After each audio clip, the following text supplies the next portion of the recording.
Hey, Ashley is here. If you don't know about me, I am a singer-songwriter, musician, audio engineer, and a huge fan of music and the arts. So, today I wanted to talk to you about a show I went to. It was the Manhattan edition of the Battle of the Boroughs at the Greene Space in New York. It's part of New York Public Radio. The Greene Space is their on-site performance space. They've had a Battle of the Boroughs every year for 6 years now. Well, this is the 6th year. It's 5 shows over 5 weeks. Each week, bands perform representing each borough. So the show was all bands from Manhattan. There were 8 bands, which were all really cool. The show was hosted by Terrence McKnight, who is a DJ on the classical station WQXR. There were 3 judges: John Schaefer, who was the host of Soundcheck and New Sounds on WNYC; Helga Davis, who was the host of Q2 Music, which is the online branch of WQXR, and they only do new music, contemporary composers, and they have some fantastic programming. You should actually check out their YouTube channel. Q2 Spaces series is really interesting. The third judge, it was mezzo-soprano Alicia Oteluja. They were all really interesting, had some really cool things to say about the bands. The reason I wanted to do this review because I had a lot to say about all of the bands that played, so I'd like to share that with you. So, I guess I'll just get right into it. First band to play was Science vs. Nature, which I think is a great name. They're categorized as EDM. They have a cool vibe. They were facing each other on the stage, and each had a keyboard, and one of them had a drum pad and some kind of other sampling type technology kind of things. And well, for me, first of all, when I think music and the name Science vs. Nature, I really wanted a live musician, like a vocalist or a guitarist or someone with an actual instrument, and then maybe plug that into a looping machine or something. Like, I wanted both science and nature. We got the science. And I mean, I guess music is a natural occurrence in humans. Like, I guess we are the nature part we're creating, but I don't know. I really wanted there to be an actual physical instrument that wasn't purely electronic. So that was probably my personal qualm with the title, but you know, I guess that could just be me. A member of each band went up to talk to the host of the show after they played a song or a couple songs, and when the Science vs. Nature guy went up, he was talking about how they were able to connect with people in rock clubs because they have kind of a electronic jam band kind of feel, so all their sounds are canned or are samples, but they are triggering everything live, and the feel of the set comes from the back and forth between the two guys, and hopefully,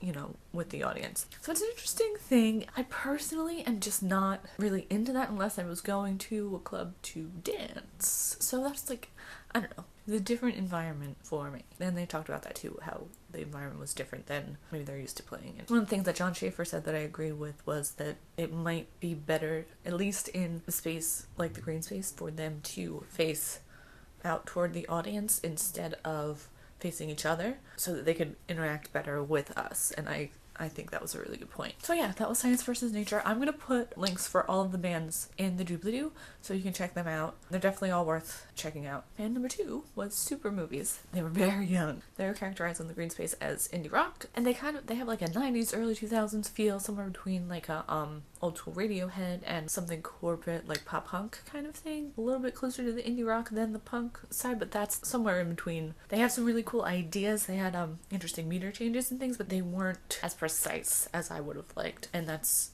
one of the things that the judges also brought up. The lead singer had good energy, but it took him a little while to warm up and connect with the audience. I think maybe if he had the whole show to do it, it might have been better. The bassist is the one who was like the spokesperson when they talked to the host of the show. My friend who I went to the show with and I were both like, yeah, we were not at all surprised that he was the one to go talk for the band. So that was interesting. It had interesting sound. It seems like they had a good crowd there, so that's always nice to have your people in the audience, and it's a great space to play in. Super Movies was their name. I liked them. I didn't love them, but I think they had a lot of potential, so I will probably try to keep an eye out for them and see what they get up to in the future. I think that's all I have to say about them. Third band to play was Liquidity. They are a hip-hop fusion band. They were fantastic. They were so much fun. Female MC, a 7-piece group. Bass, drums, piano, trumpet, violin, and backup singer. I love seeing hip-hop with real instruments. I'm a huge fan of that sound. And she was great. Like, her lyrics were great. Her tone was really good. The one thing, at times it was hard to hear the backup singer, but when I could hear it, the play between those two was really neat. Yeah, they were definitely one of the best bands there. They play at the Shrine in Harlem every other Monday. Hopefully I can find the info for that and link it in the doobly-doo. so you can check them out. Liquid definitely has a Facebook page. If nothing else, I'll put that down there. They were the third band. I couldn't say enough good things about them. They were absolutely worth checking out. I'm gonna try to stay in touch with them. Very cool stuff. Marley K. Okay. Marley K is a singer-songwriter who works with a producer, and she has a band backing her up. Guitars, drums, and bass. Really great voice. Amazing pipes. My issue with her, especially on the first song, I didn't get the connection. I don't know, there's something missing. I felt like it was a bit contrived, like she's definitely a performer and she can really sing. I felt like she was singing at me instead of to me, if that makes any sense. Like, it was more of a performance than a connection. Hopefully someone will understand what I'm talking about. She was absolutely talented. The first song wasn't for me. The second song, which she said was one of her favorites, definitely came across that way. Like, she was more intentional and more genuine, I think. And that was what I was missing in the first song, and it still was a little performing-y. Like, it felt like too many bells and whistles, and one of the judges said that she was moving around too much. I think maybe that's part of what it was for me. Mostly, it just wasn't my style. She's definitely like a pop singer-songwriter. If you're into like the things that are like really in as far as popular music right now, you might like her stuff. So again, linking everybody. Then we got some jazz. Satchel Quintet, they were called. Pretty solid group. First song was what you would expect from a jazz ensemble. Not standards, but that kind of feels some decent solos. But I felt like the drummer was a teeny bit ahead of the players, like especially during the solos. And they were all definitely seasoned players, but I think they just weren't in the pocket. So that was a thing that I noticed. But solid sound. One of the neat things about them, they have a saxophone and a flute. And on the second song, they did soprano sax and piccolo, and piccolo's got a really cool sound, and they made it work. That second song had a little tiny bit of felt like a samba or Latin influence in it. John Schaefer was comparing it to some Thelonious Monk stuff, so some kind of mix of that was pretty cool. Satchel Quintet. Next band was called Wyland. They're also a fairly young band. They just had a single premiere on CMT.com. The lead singer is really great energy, really engaging. Songwriting is good.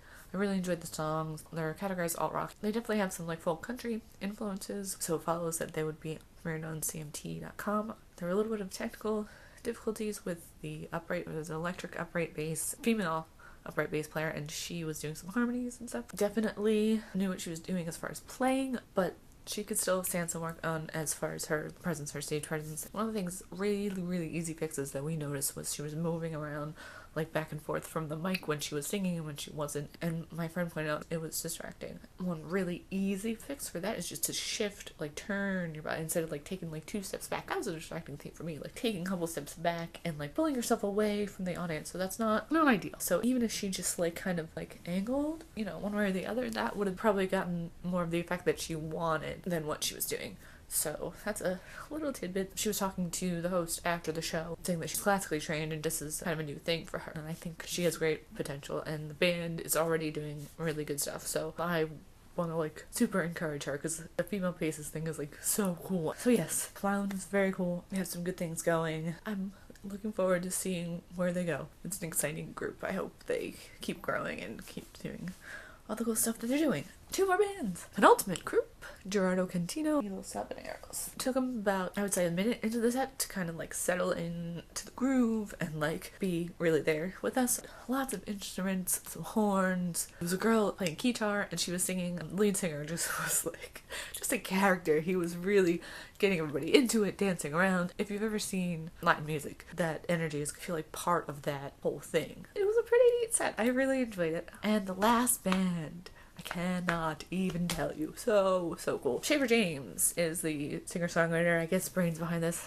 operation. I want to say it was a pretty big ensemble. Drums, bass. Schaefer's plays piano, and then they had another guy on. It was cute. He had an organ part on one of the songs. It was really cool. They have like this, John Schaefer called it a saloon feel. Noir pop is how it is, which I love. They're listed on the Greene Space website as rock/noir pop. I think that's a really cool way to think about it. The noir feel, and he's got this really expressive voice, very strong, expressive. John Schaefer was saying it was kind of a saloon feel to it. I feel like that's even pigeonholing it though. I feel like it would reach a broader audience than that. And they were just tight. Like, really solid musicians, really good writing. They're another one I just can't say enough about. Schaefer James and Liquidity were my top too, absolutely. So that was how the show went. After each set, the judges got to talk a little bit to the bands and, you know, give them praise, suggestions, all kinds of things. Post, Terrence McKnight asked them a question or two that one of the members of the band was able to speak to. So that was cool to get to know a little bit about each band and have the input of the judges. The show overall was really cool. I like how they try to do different genres and ages a bit. Like the jazz ensemble was older and more experienced, and then I would say Schaefer Dreams, they're probably around my age. The Cuban band was a little bit older. Some of them were super young. Super movies, they were so young. I think Marla Kay was fairly young too, so it was cool to see different genres. The EDM was cool to see different genres, different ages, different like musical sensibilities. I really like how diverse the groups were. So yeah, that was really cool. I think overall really well done, well curated, and I'm looking forward to the next one. Hope I can grab a ticket and go. If not, I'm probably gonna watch the live stream. So you can, the full live stream and videos of the top 3 are on the greenspace.org. That's Greene with an E at the end. And yeah, check that out. Check out WNYC, WQXR, and Q2 Music, WNYC.org or WQXR.org. Q2 Music you can pull from, there's a tab on the QXR website to link to that. I really like what they're doing. I think that's all for now. Have a great week, and I hope to see you next week. Thanks. Oh, and if you like the video, check out my other videos, like, subscribe. My music is on SoundCloud, and I have a Facebook fan page, and I'm on, you know, Twitter, Instagram, Facebook, all the things. So yeah, check all the things out, leave comments, feel free, let me know what you think, how you think I'm doing. I hope you do have a great week, and hopefully you will see me next week. Thanks. Bye-bye.